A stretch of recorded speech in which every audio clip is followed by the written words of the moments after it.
Hello guys, magandang buhay mga kaibigan.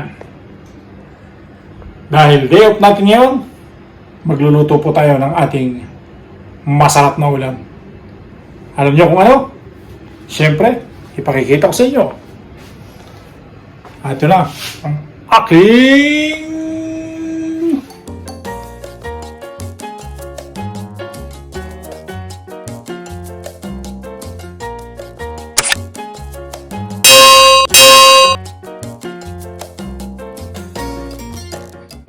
ginataang tulingan.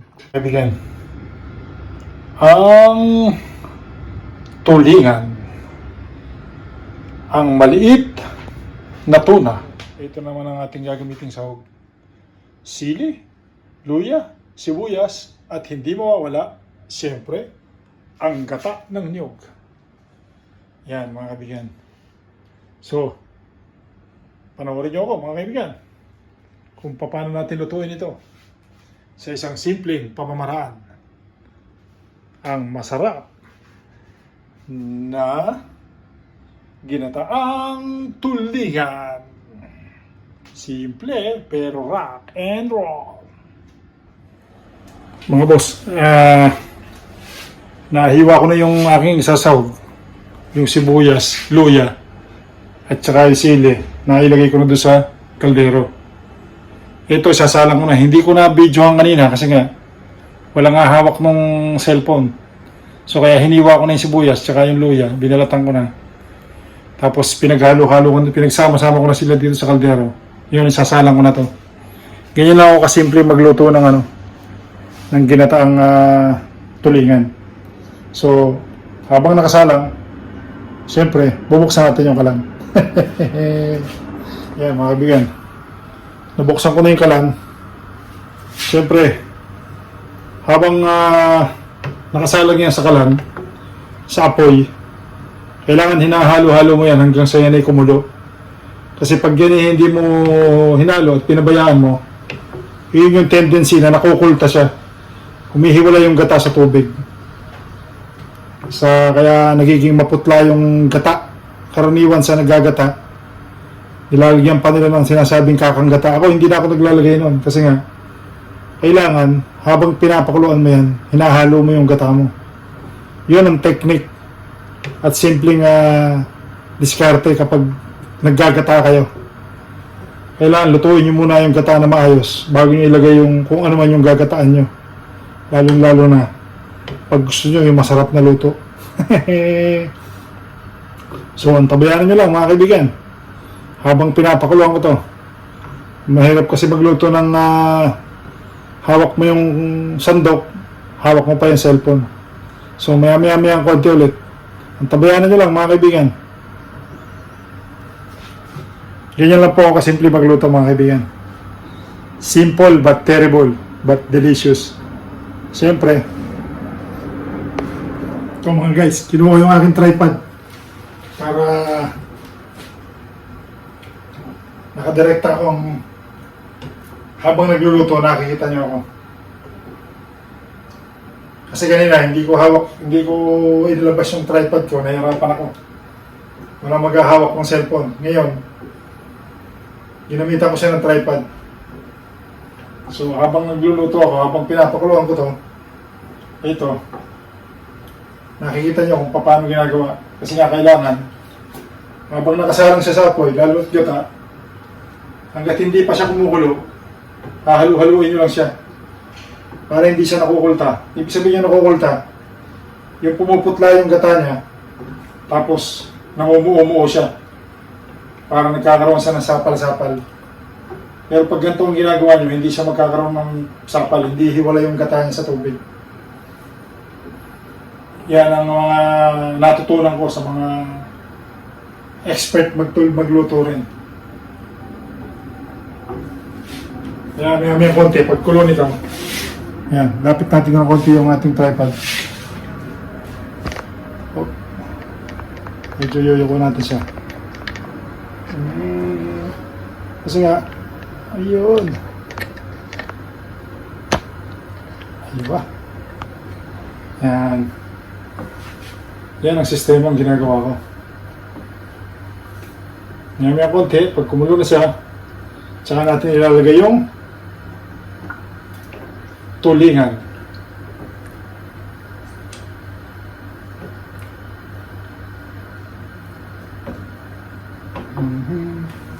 Yung tulingan, habang pinapalasa ko muna yung ano, kasi nilagyan ko na ng asin yung tulingan doon. Habang nandun na pinapatulo ko pa yung tubig niya. At nalulusaw na rin yung kanyang asin. So, nagkakalasa na siya. Mamaya, titimplahan na lang natin yung gata pag naluto na siya dito sa gata. Kaya ganun lang din dapat gawin ninyo. Yung iba kasi sinasabay-sabay na, nilalagay na kagad yung tulingan, nilalagay na yung gata lahat, tapos isasalang, tapos hayaan na lang nilang kumulo. Ang nangyayari, pumuputla yung gata, so nawawala yung lasa ng gata. Pagka siya naluto, parang maputla, parang wala siyang gata. Parang lumalabas, parang paksiw lang ang dating. Nawawala yung kulay ng gata, nawawala yung, kumbaga yung lasa din ng gata, nawawala. Hindi katulad ng ganito, habang pinapakuluan mo, medyo hinahalo-halo mo ng konti. At least hindi siya nakakukulta, kumbaga. Yun nga, yung sinasabi ko palagi, hindi nakukulta. Technique lang yan sa pagluluto. Siyempre. Para mga chef lang din yan. May kanya-kanya mga style sa sistema ng pagluluto. Kahit di naman tayo chef, apo naman tayo ng mga tagaluto. Sa mother side ko, saka sa father side ko, yan ang kanilang hanap buhay. Ang pagluluto nung araw. Since nang bata pa ako, na kagisnan ko na yan, na magagaling sila magluto. At sila kinukumbida kung saan mga malalaking handaan, kumbaga. Sila yung kinukuhang tagaluto. Madalas din ako nakakasama nung medyo bata-bata pa ako. Nung buhay pa pala sila, nagiging tagahalo ako ng mga niluluto nila. Lalo na yung lola ko, yung lola taba ko. Talagang kahit sa malayo ang nararating namin kapag naimbita yun sa pagluluto. Kaya medyo hindi ko naman pinagmamalaki na marunong din ako magluto.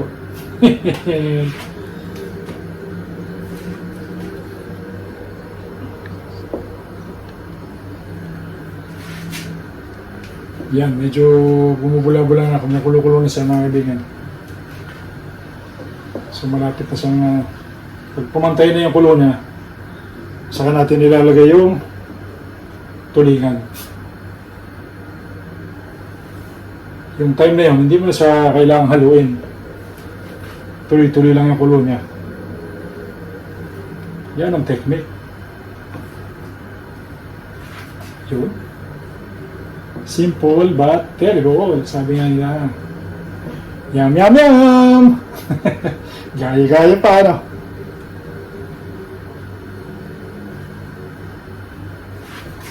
Yan, magulo na siya. Yan na, mapapansin nyo mga kaibigan na kumukulo-kulo na siya. Ayun. Ayun. Medyo tutulutuin natin siya ng konti ng maayos para isa rin niya sa dahilan para hindi mapapanis agad ng gata ninyo. Kailangan lulutuin nyo na maayos. Yung iba nagtataka, sabi nila pag nagluluto raw sila ng ginataan o kahit anong klaseng gata, madaling mapanis. Pero ako, pag nagluluto ako ng gata, inaabot siya ng 2-3 araw, hindi napapanis yan. Kasi nga, yan ang technique. Kapag hindi masyadong luto yung gata, isa yan sa dahilan kung bakit madaling mapanis ang inyong mga ginagataan. Kaya, ito ang technique na dapat nyong gayahin para hindi mapanis ang inyong ulam na may gata. Kailangan siguraduhin lutong-luto ang inyong gata.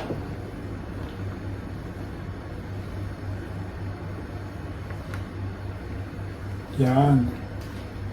Ayos. Kumukulo na siya. See? Yan, nakakita niyo mga kaibigan, lalapit natin ng konti. Kumukulo na siya. Yan, pag siya kumulo ng ganyan, kahit hindi mo na siya haluin ang haluin, kasi nga, kumbaga, automatic ko sana siya nakahalo. Hindi na siya makukulta. So, ang gagawin na lang natin yan, medyo luluto-lutuin na lang natin siya ng konti. Pag pantay na yung kulo niya, saka natin ilalagay itong tulingan.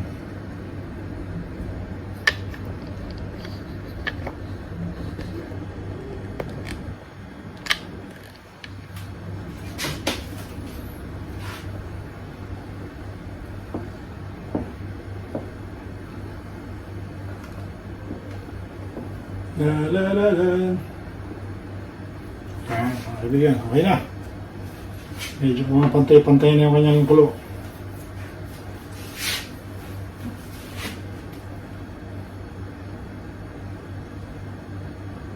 Ang bango na, oh. Naamoy mo na talaga yung amoy gata.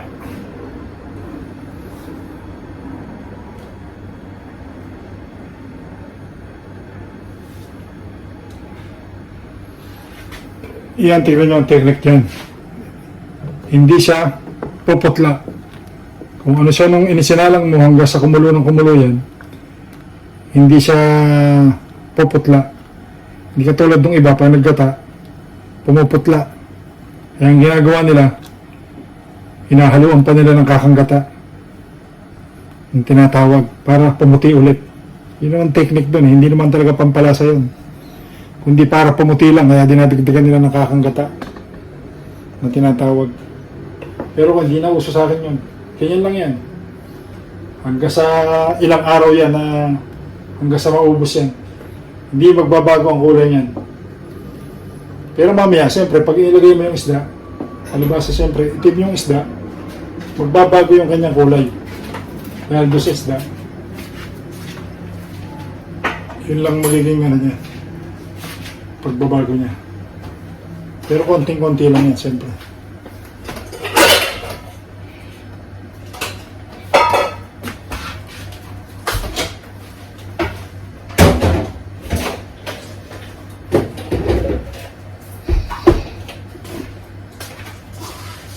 Ito na mga kaibigan, palibasa, pantay na yung kanyang kulo. Lalagyan na natin itong isda.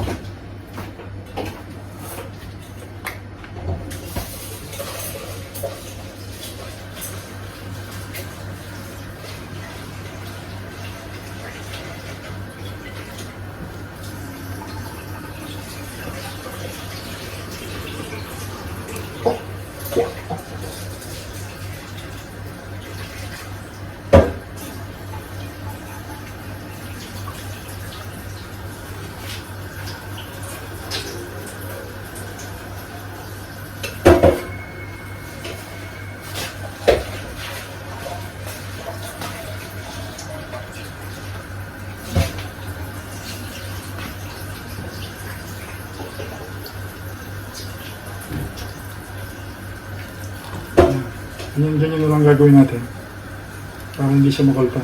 Kasi nawala yung kulo niya, para hindi siya mag-stain. Kailangan ganyanin natin yung ibabaw hanggang sa kumulo ulit siya ng panibagong kulo.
Bukulog naman ulit siya, no?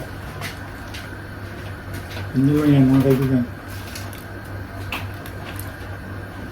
Hanggang sa maluto na yung isda niya.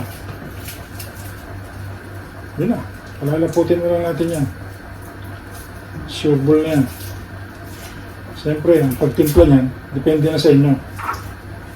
Lagyan nyo siyempre ng pamintahan, asin, diba? Hindi mo lang pampatimpla dyan. Depende na lang sa timplada nyo kung anong kursunadan yung timpla.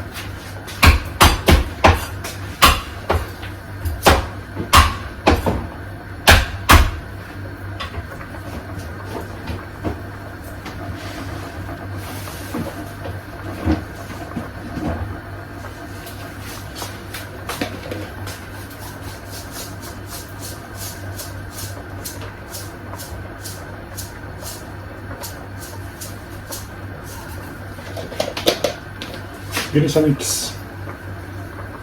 Yun sa mix.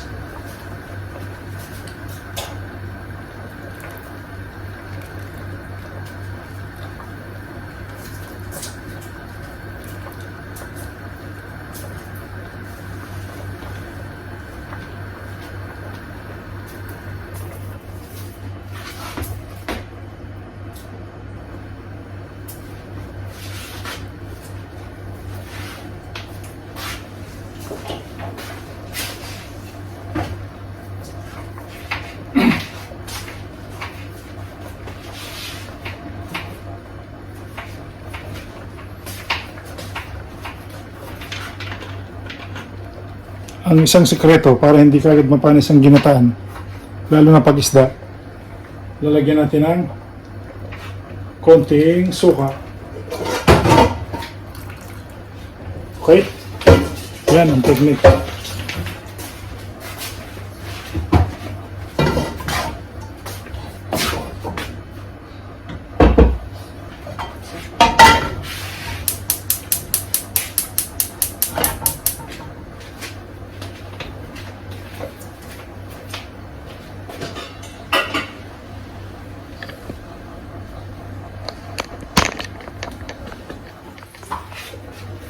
Yun mga guys, medyo malapit na maluto ito.